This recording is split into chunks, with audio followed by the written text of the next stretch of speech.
This YouTube explains and shows how gamification or game mechanics, when applied to a knowledge building department, touches all the key drivers of employee engagement.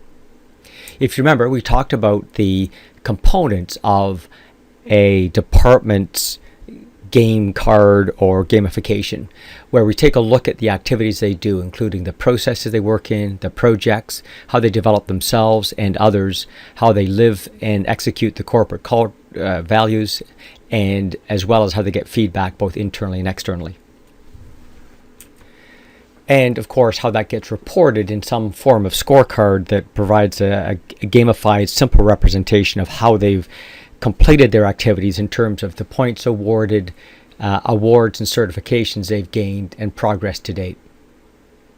So, if we take a look at, again, what drives employee engagement, remember we took a look at three core things: recognition, growth, and fun. And the recognition part, of course, comes in by having all the feedback that comes from the good work done. Employee feedback individually, feedback from the managers, and feedback from peers and customers. It also supports the growth through how we develop ourselves, develop others, as well as our focus on the projects and processes we work on. And finally, the whole game attribute gives us that fun characteristic. So in terms of this body of knowledge and study of where gamification and employee engagement comes from, there's a linkage. This more exhaustive study takes a look at the key drivers of employee engagement and satisfaction.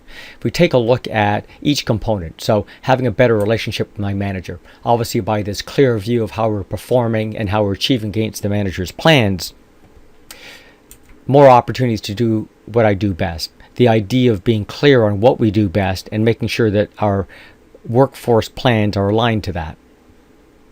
Obviously, more flexible job conditions as we can work with our team to optimize who works on what activity to get the best results. More challenging work is, of course, a subset of the same activity as we work towards achieving what we're best at and develop those skills through self-development and coaching and mentoring and so forth.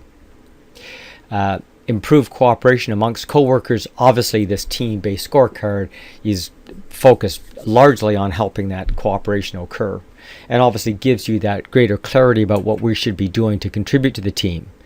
Also makes it clear where your career development is going and what the steps are. And lastly, it obviously gives you greater clarity about your own work preferences and what you're good at. So this applying game mechanics to even internal departments which are creating knowledge and isn't necessarily in a data abundant environment, clearly there's a linkage and it drives the right performance.